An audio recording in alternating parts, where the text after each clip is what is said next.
Hello, hello, hello, and welcome to Believe. That's BLEAV in Lions right here on the Believe Network.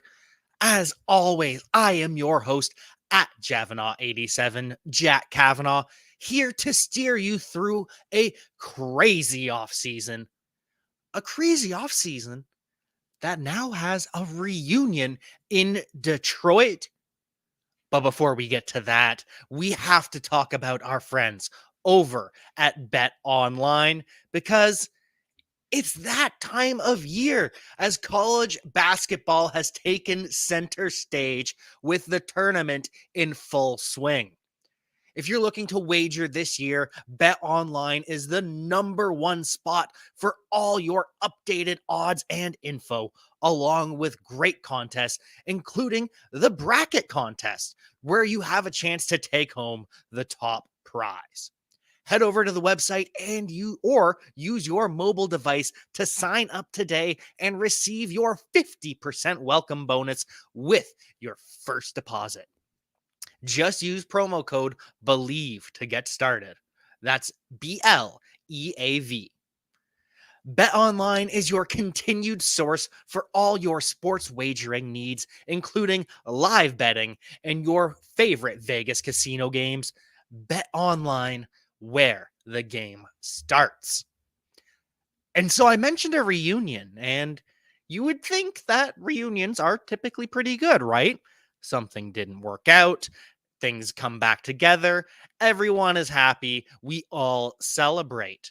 But many Detroit Lions fans are not at all pleased about this reunion.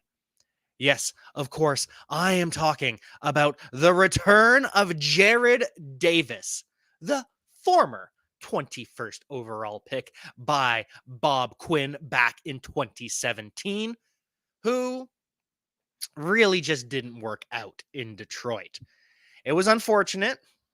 He was given 3 years, a lot of run on the defense, played 99% of the snaps back in 2018, his second year in the league.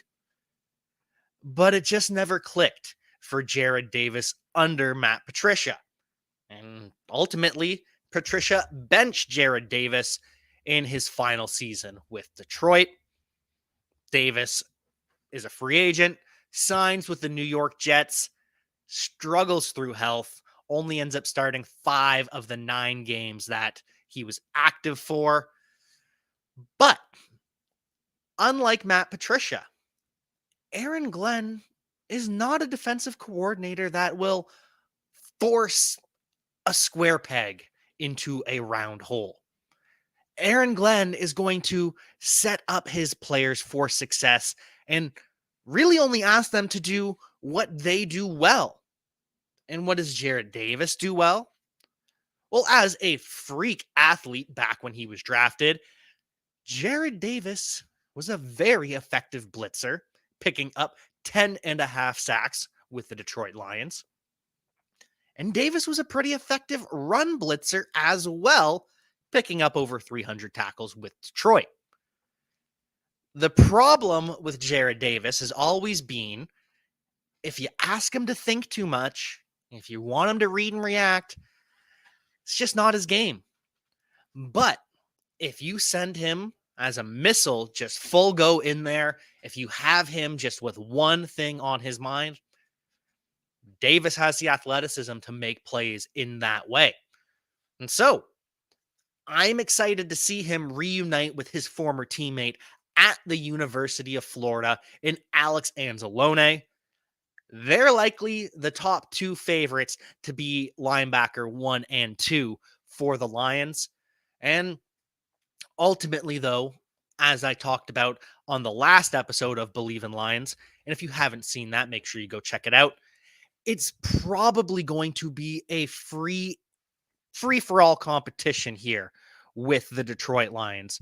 And so we have, obviously, you can see here on the screen, if you are watching on the live stream or on the YouTube channel, you can see Alex Anzalone, Jarrad Davis, Derek Barnes, and Chris Board.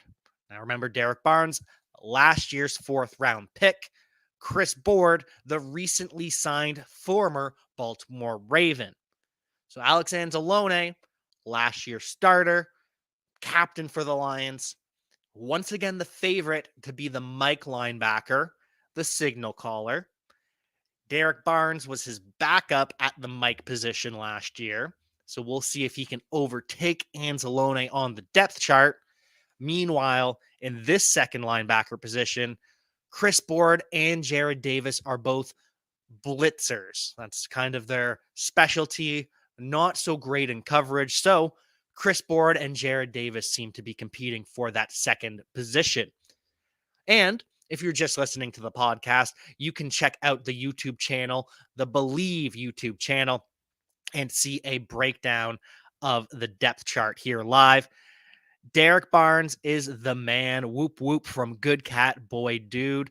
We shouldn't show that because there are some words. But yes, Derek Barnes, I agree. He very well could overtake Alex Anzalone and Jarrad Davis. He could be the best linebacker for the Lions. Ultimately, he has the highest ceiling for all of these Lions players. We'll see if the coaching staff believes Derek Barnes is ready for 2020. Because that, if they draft a linebacker in the second or third round, as many of us expect them to, if they can allow that linebacker time to adjust to the NFL, because we see Derek Barnes take that next step and prove that he's ready, that changes this Lions defense here in 2022. And Aaron Glenn already did a phenomenal job with the defense last year. Once he gets a full draft this coming season, be ready for the Lions to be strong competitors on defense. But what about the quarterback position? Because Jared Goff is our quarterback right now and for the rest of the season. But what about long term? Is Jared Goff that guy? What are the Lions going to do for long-term quarterback solution? I don't know.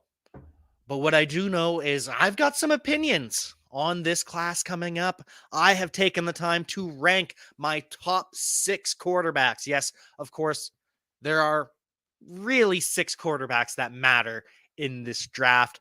Everyone else is kind of a dart throw later on. It's a very clear top 6. And so, starting from number 6, we have Carson Strong from Nevada. 28 teams came to his pro day. Absolutely incredible arm. Just a cannon. Was compared to Matt Ryan by scouts at his pro day, which I can see it. He's the biggest quarterback in this class, 6'4", 215. And much like Matt Ryan, he's a bit of a statue in the pocket. Cannon for an arm, no mobility. 74 TDs and 19 interceptions. Those are great numbers, but it's in the Mountain West. And since the season ended, Strong really hasn't had the best post-draft or pre-draft postseason process. He's being inaccurate. He didn't set himself apart at the Senior Bowl. Really, Carson Strong seems to be a one-trick pony with the cannon for an arm that he has. So, Carson Strong for me. He's my number 6 quarterback. I will not be happy if the Lions take Carson Strong before round 3. And I just don't see the value and the upgrade from Jared Goff to Carson Strong. I just don't see it. Not my cup of tea personally. Maybe teams do view him as a first-round pick. There were a lot of teams at the Nevada Pro Day. Let someone else make that pick. It's not for me. So, after Carson Strong, we have my number 5 quarterback from Mississippi University. Yes, that's right.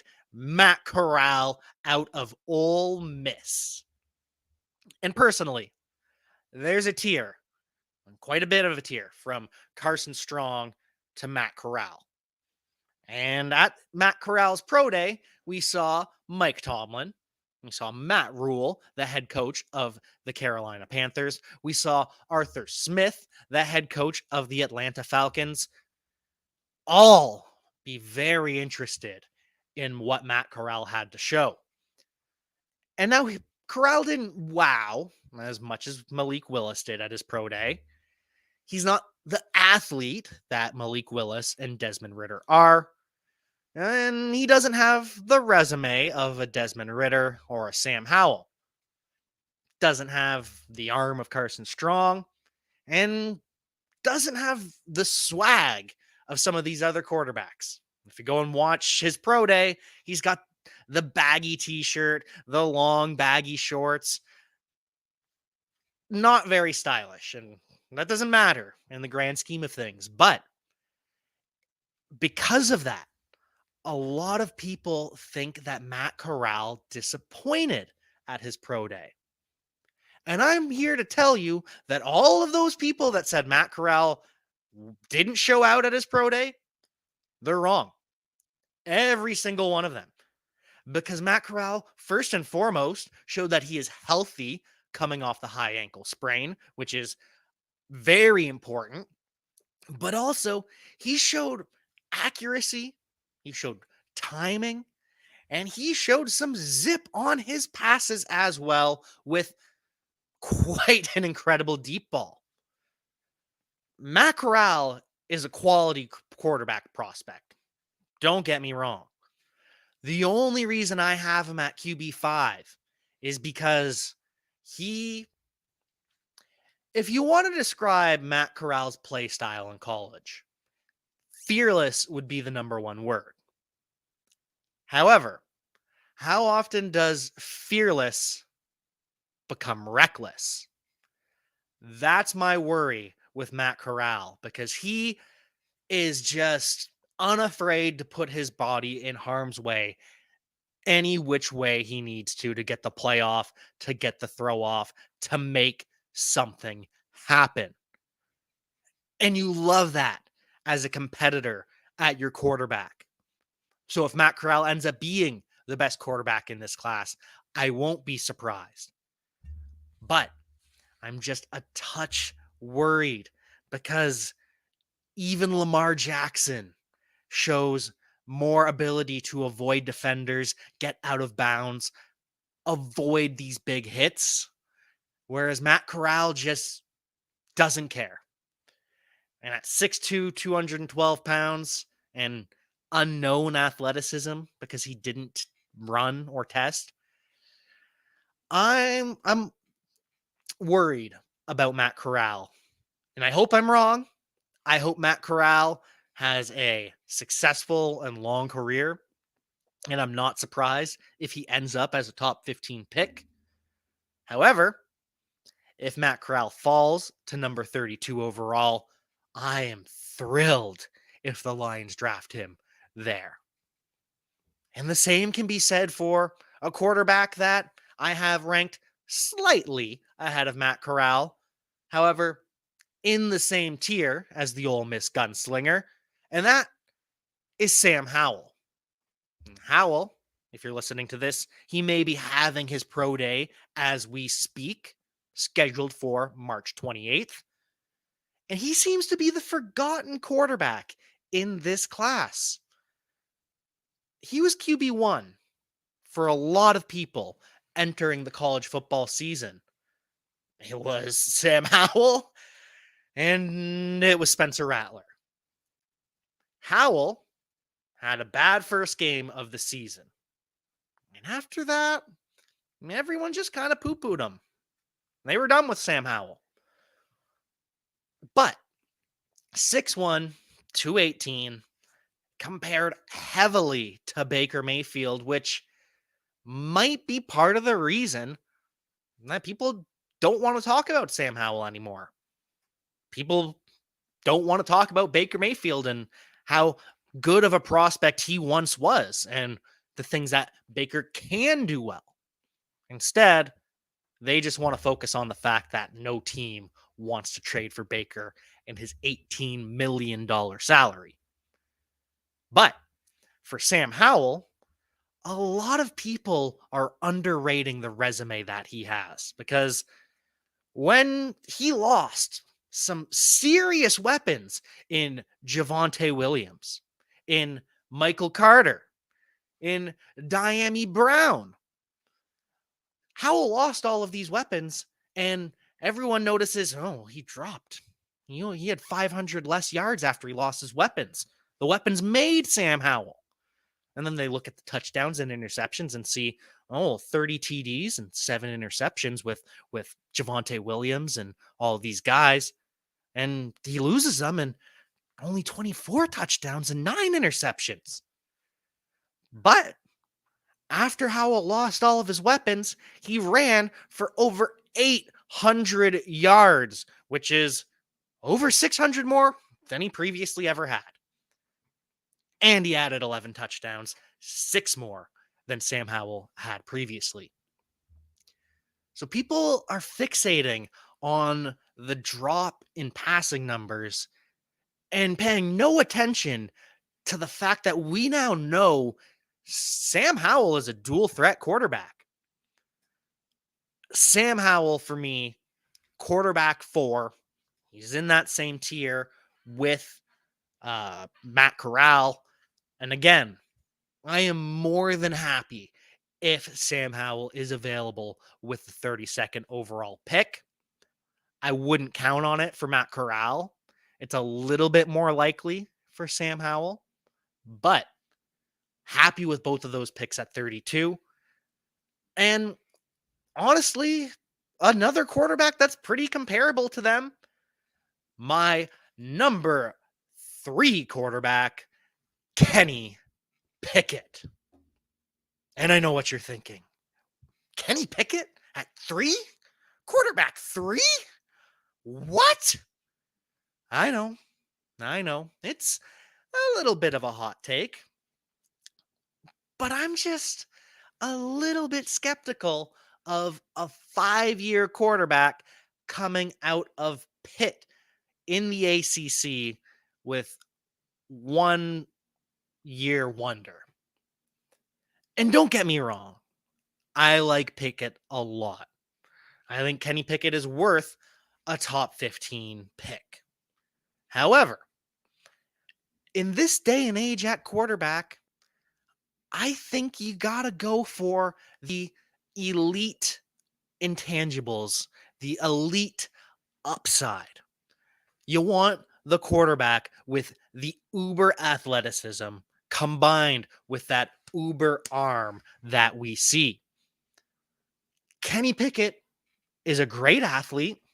He has a really good arm. He's very accurate. He's just not elite in any way physically. And so that's why he doesn't compare to my top 2 quarterbacks. But let's talk about what Pickett does well. Because Pickett had his pro day, and the biggest news coming out of that is the increase in the hand size for Kenny Pickett. And again, this really is something that's being overblown because Kenny Pickett, he has double jointed thumbs. So this thumb right here, it doesn't close all the way or doesn't extend all the way.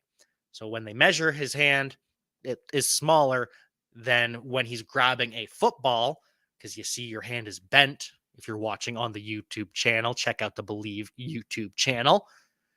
Your thumb is bent when you're holding a football. Pickett has increased his hand size from 8.5 inches to 8 5/8 inches, but claims it's closer to a 9-inch hand when holding a football. So is it really that big of a deal? We're talking about it way too much. People care way too much about it, but Kenny Pickett still had a great pro day. He does everything well. He's a good athlete, ran a 4.6 40. He is accurate. He has great timing. And he, in my opinion, is the second most pro-ready quarterback. For many, he is the number one most pro-ready quarterback. The risk again with Pickett is he's a one-year wonder, which is okay, but he's also got this it factor that he showed at the end of last year. We all remember the fake slide by Kenny Pickett that sent the Twitter sphere on fire. How dare he do a fake slide? All of the old heads getting upset because, oh, sorry, he did something cool. No, there's no rule against it. There should be. Maybe we change it. But for now, can we just appreciate Kenny Pickett's it factor? That's who Kenny Pickett is. And a team is going to be very, very lucky to draft Kenny Pickett. It just won't be the Detroit Lions because he's not worth the second overall pick, and he won't be there at 32. But you know who is worth the second overall pick? Athletic Greens. Because tons of people take multivitamins, but it's more important to choose one that is top quality. With one delicious scoop of Athletic Greens, you're absorbing 75 quality vitamins, minerals, superfoods, probiotics, and adaptogens to start your day right. Their special blend of ingredients supports gut health, your nervous system, your immune system, energy, recovery, focus, and anti-aging. It's also lifestyle friendly and fits a wide range of diets. There's only 1 gram of sugar and no chemicals or artificial anything. Reclaim your health and arm your immune system with convenient daily nutrition. It's just 1 scoop in a cup of water every day. And that's it. To make it easy, Athletic Greens is going to give you a free 1-year supply of immune supporting vitamin D and 5 free travel packs with your purchase. All you have to do is visit athleticgreens.com/believe. That's BLEAV. Again, that's athleticgreens.com/BLEAV. These statements have not been evaluated by the Food and Drug Administration. These products are not intended to diagnose, treat, cure, or prevent any disease. Athletic Greens. Take ownership of your health. And I think there's a quarterback that has taken ownership of the second spot. Yes, Desmond Ridder goes second to last of these quarterbacks for pro days. And I think he might, in reality, be QB2. Of course, Mike Tomlin was at his pro day, and Arthur Smith with the Atlanta Falcons was there as well. So was Lovie Smith with Houston, Dennis Allen with the Saints, Mike Vrabel with the Titans, and Ron Rivera with Washington, as well as the Giants' new GM in Joe Schoen. Granted, it's not just Ridder at Cincinnati. There's Majai Sanders, the athletic freak at defensive end. There is Alec Pierce, the wideout that Ridder was throwing to.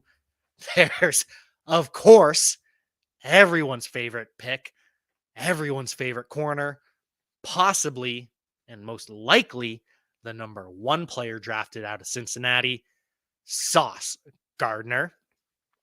So, of course, it's not just Ridder being focused on, but a lot of important people came to see the 4-year starter who picked up 44 wins at the best non-Power 5 school in the country.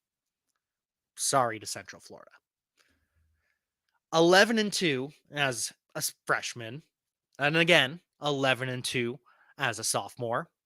Comes back as a junior in a COVID-shortened season. Desmond Ridder leads the Bearcats to 9-1, and then in his final season goes 13-1, with that one loss being Alabama. And Ritter truly has the best resume in this draft class. He can be your traditional drop back passer. He completed 65.4% of his passes over the past 2 years and ended his college career with 87 touchdowns to 27 interceptions. But more importantly, for the modern NFL than this accuracy is the escapability and movement skills in the pocket. Because Desmond Ritter flashed an electric 4.52, which puts him in the 97th percentile of quarterbacks, according to playerprofiler.com. That's insane for a quarterback to be that athletic and still be that good of a pocket passer. All Desmond Ritter has done in his career is succeed, leading Cincinnati to the college football playoffs against Bama, where people will say he was terrible, and those people will unjustly not give credit to the fact that they were just simply outmatched. 4 batted passes at the line of scrimmage for Desmond Ritter, with 2 drops by his receivers. The Alabama defense was just too much for the Bearcats' offensive line. That won't be the same as it is in the NFL. So, Ritter has the resume to be QB2. He has the true pocket passing ability to be QB2.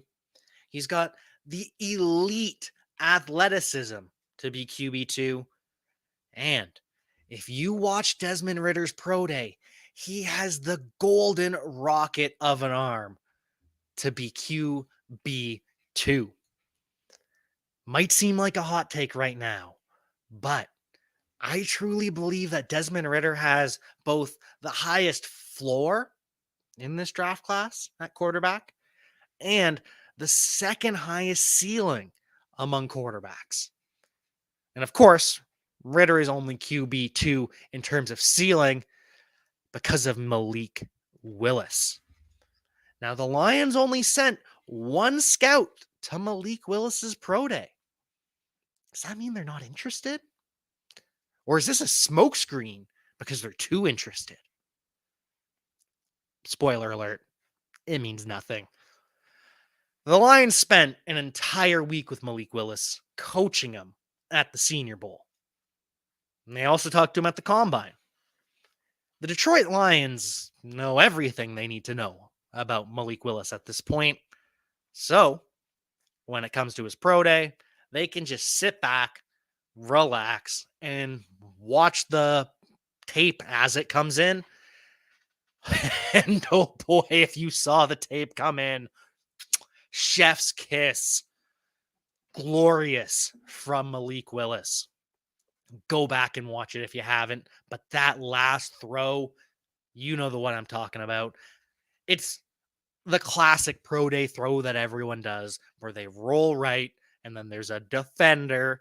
They roll back and then throw a crossbody dart as far as they can. Malik Willis does that better than anybody. So, Malik Willis is absolutely in play for that number 2 overall pick for the Lions. And I'm also positive that the Lions have already made the decision on who they will be taking at number 2 as soon as the Combine wrapped up. So, with Malik Willis talked about in the conversation to go 2, you look at the odds. He is in a 3-way tie for second to go second overall. Willis is, of course, tied with Aiden Hutchinson, the Michigan Wolverine, who only bench pressed at his pro day, puts up 28 reps, and that's great news. You know why?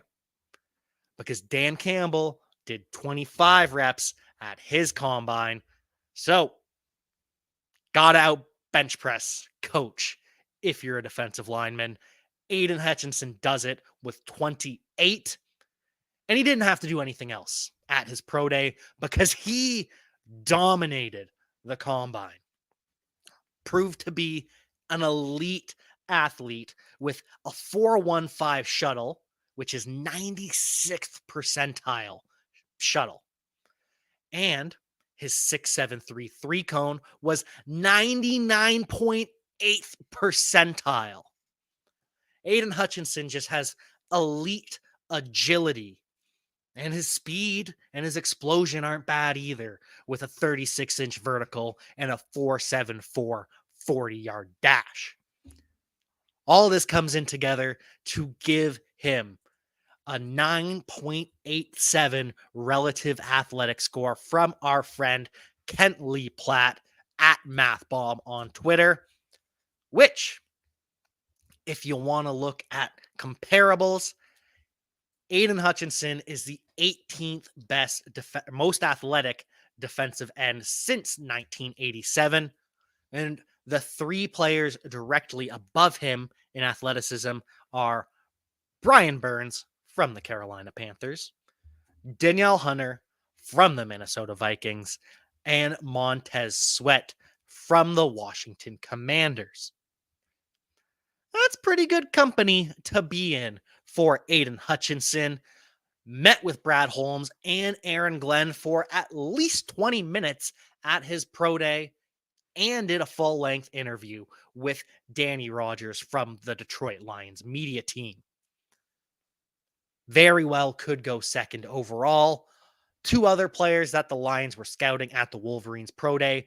We've got Daxton Hill, the safety that seems as though Lions fans have made up their mind that he better be available at 32. We'll see if he's still on the board after he ran a blazing 4.3840 with elite agility numbers as well.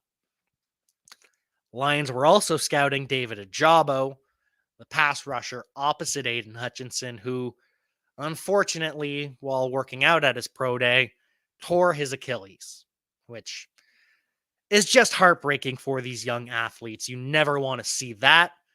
We wish David Ajabo a speedy recovery, and thanks to this injury, he could slide down to the Lions at 32 or 34 after formerly being talked about as a top 15, top 20 pick. That's just the cruelty of the NFL. David Ajabo, we wish you a speedy recovery. Now, the final player tied for second to go to the Lions is Kyle Hamilton, the safety from Notre Dame, who at 6'4" and 220 pounds, obviously there was going to be 30 teams at his pro day. I mean, he's a freak, absolute freak at safety with the range to be worth the second overall pick. And he already proved at the combine that Kyle Hamilton has elite explosion with a 38-inch vertical and a 10'11", almost an 11-foot broad jump from Kyle Hamilton. The 40 wasn't great at the combine, 4.59. We'd love to see an improvement on that. And he moves to a 4.56. Now, some websites, such as playerprofiler.com, who we talked about earlier, they'll add an extra 0.05 to these pro day 40 times to compensate for the combine. Other websites will ignore that, such as Kent Lee Platt's RAS. NFL teams tend to go with the number that you got is the number that you got. So Kyle Hamilton, in terms of the Lions organization, ran a 4.56. Not great. Could be better. But still worth the second overall pick for a 6'4", 220-pound free safety.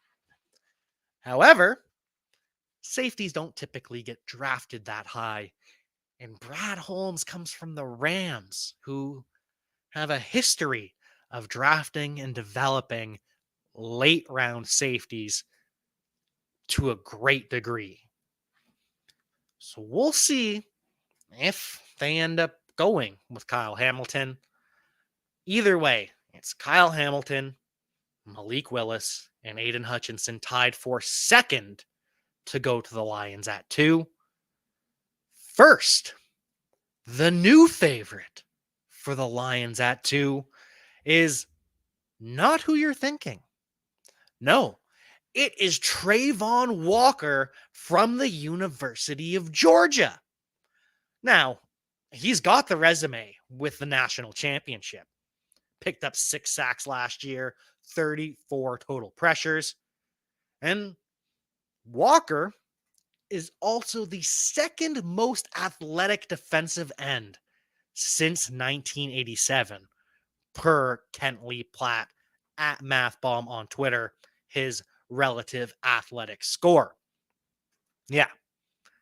Trayvon Walker with a 9.99 RAS relative athletic score. And that's because he comes in at 6'5" and 272 pounds. And then goes and runs a 4.51, jumps out the gym, and then puts together a wide receiver type 3 cone. Trayvon Walker ended up being a better size adjusted athlete than Myles Garrett. The only defensive end to rank as a better size adjusted athlete than Walker since 1987 is Brian Johnson, a 7th round pick in 2008. So Walker, he's moved up to first. He's reportedly on the Jaguars board as well. And he's surely worth it with both the resume and the athleticism to go together. Moves past the 3-way tie of Willis, Hutchinson, and Hamilton. But there's a name missing, isn't there, from this discussion? Kayvon Thibodeau. What happened to him? Because NFL media seems to have forgotten about Kayvon Thibodeau through this pre-draft process.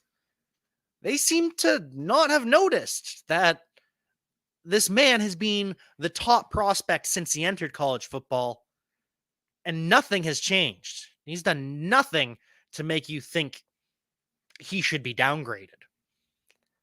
So I am finding 2 patterns right now in the NFL. Number one of which, if you're the best since day one in college, people are just going to get bored of you. It happened to Joey Bosa. It happened to Penei Sewell. It kind of just happens to these all-world linemen. I like to call it, and many others like to call it, prospect fatigue.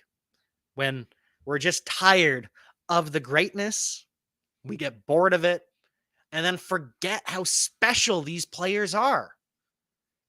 But the NFL does not forget, which is why Joey Bosa still went 3rd overall to the Chargers, despite draft media completely forgetting about him.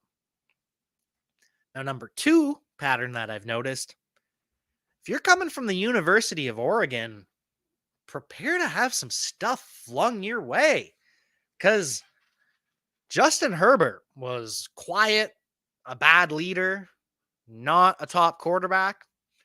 And then Penei Sewell was lazy because he opted out, and then he had work ethic concerns, and it didn't matter for either of those players. So now we have Kayvon Thibodeau, who has become the me guy. And some people see a me guy, and if you are watching the YouTube channel, you can see the heavy air quotes. Check us out, Believe YouTube.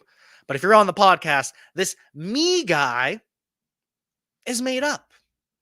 Because you might see a me guy in Kayvon Thibodeau, but I just see an absolute Chad. No, he's better than a Chad because with Kayvon Thibodeau, he has the confidence to know that he's the best, but there's no arrogance to it. Kayvon Thibodeau simply just knows how talented he is, and he's happy about it. And how can you blame him? He's been the best since he walked into the NCAA. And he should still be considered one of the best, if not the best. So Thibodeau, he has the last pro day out of the players we're going to talk about today on April 2nd. And he could improve some of his numbers, impress some people, and be right back in this conversation. Because at the combine, we saw him run a 4.5 freaking 8. That's absurd for Kayvon Thibodeau. He absolutely destroyed Aiden Hutchinson's 40. Remember, 4.58 for Thibodeau, 4.71 for Hutchinson, which is also great. Thibodeau, if he jumps, I expect him to have elite explosion, and we'll see if he does the agility drills as well. The only thing that we know Aiden Hutchinson can beat Kayvon Thibodeau in is that bench press. But good news is Kayvon Thibodeau still repped out 27 times, beats Dan Campbell, can be drafted second overall. So we'll see what happens after Kayvon Thibodeau's pro day. We'll see how these odds shift. Because personally, at this point, I think it could be any of the 5 of the current favorite, Trayvon Walker. The tied for 3-way second in Malik Willis, Aiden Hutchinson, and Kyle Hamilton. And really, it could be Kayvon Thibodeau as well. We've just got to wait a month to find out. But I'll tell you, I'm pretty positive the Lions have already made their decision if it comes down to it. But let us know who you would put your money on for the Lions to draft at second overall. And when you do place that bet, make sure you do it with our friends over at Bet Online. But that's going to do it for quarterbacks and the second overall pick. Make sure you follow me everywhere at Javanaugh87 for instant reactions to breaking news such as the Jarrad Davis signing. Make sure you check us out on Believe in Lions, and stay tuned here on Believe in Lions for all things Detroit Lions. But until then, I will see you next time.